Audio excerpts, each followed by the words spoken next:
Here we are, another list in our list of lists. The dreaded research paper. Okay, so this is the big one, the paper that could be 10, 15, 20 pages or more, depending on the course and the level, freshman, sophomore, whatever level you're at. But not to fear, there are certain things to focus on that we will get into right here. Okay. So number one, always is the number one question. What do I write about? It's like looking at a blank page, but you're not just looking at a blank page. You're looking at a blank thought or thought process, or unless your professor provides you with something to focus on, and most of the time they will, so don't worry too much about that. The professor may give you a relatively specific topic to write about, modern art and Eastern society, or a more general topic, or no topic at all, and leave it up to you. If the topic is left up to you, pick something relevant to the course and interesting to you. Avoid the cliches like gun control, abortion, climate change. Not that these aren't great topics, but since they're common, your professor, and this happened to me, your current professor, may get 4 or 5 papers on gun control, if not more, which gets old very fast. Go for the unique and unexpected. It will make a difference. Now, it's not like professors have an immediate bias. Oh no, this is the third gun control paper. I'm going to look at this negatively. No, it's just human failing, natural human or common human failing. You keep reading the same thing over and over again. Familiarity doesn't necessarily breed contempt, but it breeds a little bit of numbness. All right. So if you can think of something that's interesting, relevant, pertinent to the course or what the professor wants, and it's different. It's not off topic, but it's or off base, but something relevant, but that hasn't really been explored before. That is gold. The professor is just going to naturally, since professors are human, un, uh, not known to be right, or uh, not a common belief, right? So, you come up with something, original, a topic or an angle or a slant or something that's original. It doesn't have to be outrageous, and don't go for something that's just off topic, right? Well, this is original, yeah, but it's not on topic. It's not really something that you should be writing about for this paper, for this course. All right. What about those sources? The natural inclination will be to go to the internet. Not a bad idea in itself. However, it is the vast wasteland of the good, the bad, and the ugly. To start, the best place to go is your library. Ask your librarian for specific encyclopedias, journals, other scholarly sources, and don't ignore the stacks of full, interesting works. Many professors, I used to do this, but not so much anymore, leaving it more and more up to the student these days, less and less hand-holding as the years go by. And I tell them, if you want to, set up an appointment with the librarian or assistant or somebody who can help you down there and, work you through the process. It's relatively self-explanatory. And a lot of these sources you can get at home. Most colleges have online library page that you can go to and access, and you can access all the journals and all the encyclopedias and all the good stuff, scholarly sources there, right? Newspapers, magazine, articles, videos, whatever else is there. Great source for sources, right? Personally, I hunted down a dozen or so related texts. This is me when I was doing my research, probably could be undergrad or graduate work, either one. So related texts, and then would sift through them. If they were too general or too scholarly, I put them back. If they were interesting and I could read them, right? You want to be able to at least read them. Some scholarly sources are so difficult to read because they're so genre specific with a lot of the vocabulary and terminology that's related to the field, unless you've been working in the field for a while. Difficult to discern, to decipher, decode what the heck they're talking about. Anyways, I put them aside and find 2 or 3 of the best to use for the paper. So that's generally what I did. And I mean, this is back in when did I go back? I was like around 2000. 2000 or so. And you know, there were online sources. I didn't really like the journals. It's my personal preference. I didn't like the journals and encyclopedias and the online sources per se. Uh, I was able through the texts, you know, go to the library catalog online, or they have them on a computer there.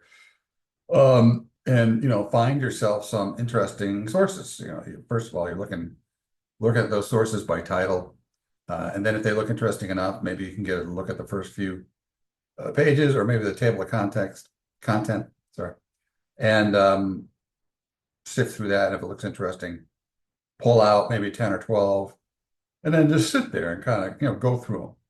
And find 3 or 4 if you can, and put them aside. Put the other ones back. Take out 3 or 4 and start hunting through them in a little more detail, right? And then eventually, maybe you find 1 or 2 or 3 that are really good, right? You might just find 1 or 2, and you go, "Oh, these 2 hit so good, I'm just going to take these 2 books," right? And then you sign them out for 2 weeks or whatever. Another thing about sources, research is done to add emphasize, right, to the ongoing discovery and conversation about a topic or issue. It's not about visiting ancient history. So keep your sources as up to date as possible. Ancient history. Well, you don't want to go back, you know, in 1812. That might be a little old, or 1912 even. And usually most topics that are being discussed today are much more contemporary than that. We're probably talking 2000 on up, right? 2025. Sure, you can go back some years as long as the point you're making is relevant to the current ongoing discussion. And that's basically what it is. And it's a discussion, right? It's not going to be all roses and perfection. Research rarely enters a neat and happy comfort zone. It is often about the uncertain and unsure. Don't worry, you're in the right place. This is why research is about adding to the ongoing conversation and discussion. It's all up for grabs and needs to be discussed. That being said, be prepared to defend your findings, utilizing critical thinking, solid logic, and good reasoning, right? So you're not going to come up with, you know, a fail-safe methodology or a fail-safe insight into something that people are just going to read and go, "Oh, I'm done. He's 100% right. No questions. I got nothing to say," right? You will probably almost always have a good number of people who read what you have to say, and in this case, research paper would be your professor, who will point these things out. If you don't take into consideration that you are open for having shots taken at you, shots across your bow, as you're making points and people beg to differ. If you're not open to that, your writing becomes very weak and kind of sophomoric. Look that word up, right? It's not very professional. The best writers are the ones that really understand the lay of the land. They understand the environment. They understand who's out there, who could be reading what they're writing.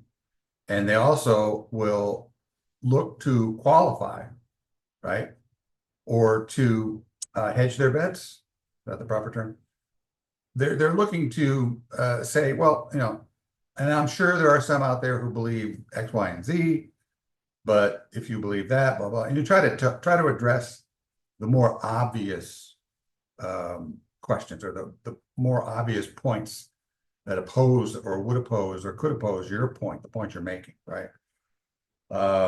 That is the work of a very good researcher, a very good speaker, a very good thinker, right?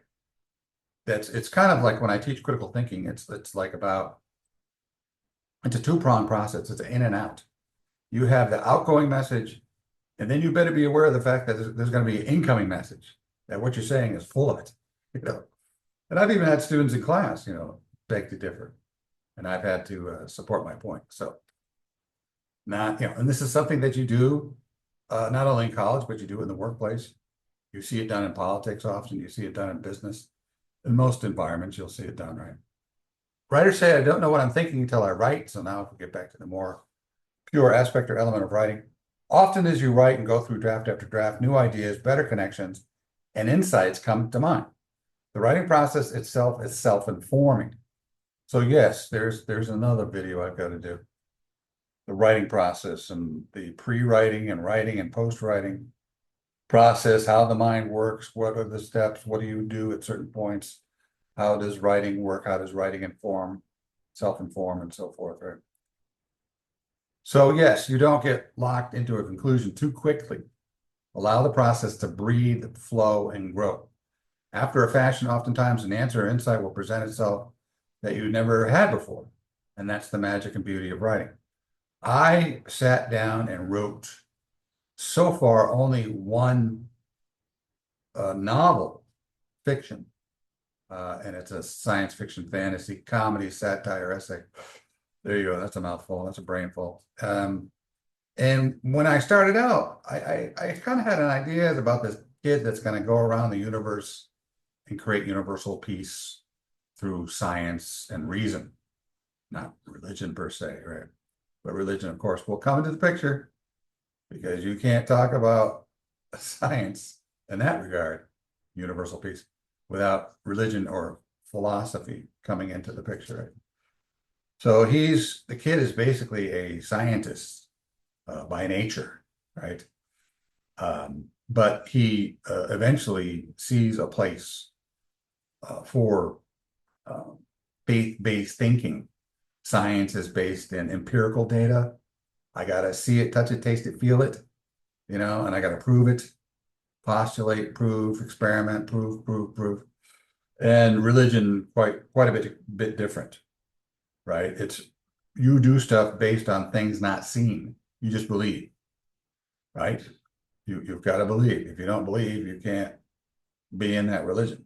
With science, you got to prove it. You got to show it, right? And the person who is attempting to understand or believe what you're saying has to see the data, the facts, the research, the experimentation, right? So as I wrote that book, the first, I think I had a short story. I used this for some reason, you just kind of go with the flow. This is something else that I have to talk about when you're talking about the writing process. For some reason, it was so long ago, I don't know, I don't remember why. I took a short story that was pretty cool and it was unfinished. It was probably because it had a mysterious being at the beginning of the story or in the story, or at least maybe it was a short story. I don't know what it was, but I used it as the opening introduction basically to my novel, right? And I used that. I used some dreams that I have had. It's kind of like a collage, right? And some ideas on characters. I put some Star Wars like characters in there and some Star Trek like characters or references and kind of social commentary on that type of writing or thinking or human nature, right? The human nature of the Trekkie or the Star Wars fan. And it all kind of worked in. And then I had an alien woman and her family, and I just allowed the ideas to come to me. And then there was a dream aspect of dreams. That's why I put a couple of dreams that I actually had. Pulled some narratives from dreams that I had actually had. I was into dream observation at one time. So after some dreams, I wrote down what my dreams were. And it's amazing that if you write it down, you'll remember it. And I've had those dreams because I've written them down, probably also because I put them in my book. I've had them in my mind inescapably linked now to those dreams for 30 years. Yeah. So and I noticed I went through the, I don't know, it's a 200-page book, 200 something page book. And I probably went through it 40 times, right? There's a lot that you have to take into consideration, especially a novel, a longer written work. It's a lot of work. Speaking of work, to write that story. But nevertheless, you're still utilizing certain basic writing skills, creative writing skills that you use anytime you're writing, you're creating, contrary to popular notion, even if it is nonfiction. There are still certain techniques that you use, if you're writing nonfiction, fiction, short story, long story, novella, novel, whatever, right? So there's my 10 cents or maybe my $2 with inflation these days on writing. And as I said, I'll probably have to get back to that, right? 6, don't go too wide, keep it narrow and specific. The worst thing you can do is get too general about your topic. For example, instead of talking about international gun control, never mind even national gun control, go local, go statewide, or even more specific, county or citywide. Your job isn't to solve the problem in total or even worry about solving the problem or coming up with an ultimate solution. You may suggest, but always keep in mind that, first of all, and I talked about this before, you're not an expert or professional, but even experts are often wrong. Qualify, right? If you think you who have sat down and read about and studied about gun control for 10, 20 hours worth of time are going to outknow or outthink someone who's been working with that issue for years and has had the finger on the pulse of what's happening nationally or internationally, probably nationally or statewide at least, and all the specifics and the minutia of all that's going on within that topic. If you think you can keep up with that, good luck. Not likely. Number 7, get to the point up front and be quick about it. On papers and tests, your best bet is to get to the point as quickly as possible. In short essay form answers on tests, best to put your main point in the first sentence. However, you can put that main point or thesis in the last sentence of your essay. Your essay, if it's an essay, like a 5, 7, 10-page essay, whatever. But don't go on and on with a filler and fluff before you do so. Students feel that because they have to produce, say, 3 to 5 pages, that they can just wander and fill as they go. No, you must be concise, your point throughout. You can re-emphasize your point with another example or expert statement, but do not ever, I should have highlighted that, just fill the paper with verbiage, right? That will not go good for you, right? So filler, fluff. If you need to fill your paper, add more examples, more expert testimonies. That's the easiest way to do it. Maybe you've got 3 sections and the paper's a little short and the second section's a little short. You know what? I'm going to put a couple more examples in there. Maybe a couple of experiments that I read about, or some research data that I read about, or some expert statements that I read about. Add that in there. Don't just fill it with filler and fluff. That will stand out like a sore thumb. Believe professors can see that stuff coming from miles away. So your grade will definitely drop. Get some feedback before you hand in the paper. That's always good. Since it's a wide, complex, and changing world, it's ever so easy to get it wrong or to be far off even. So what's a poor researcher to do?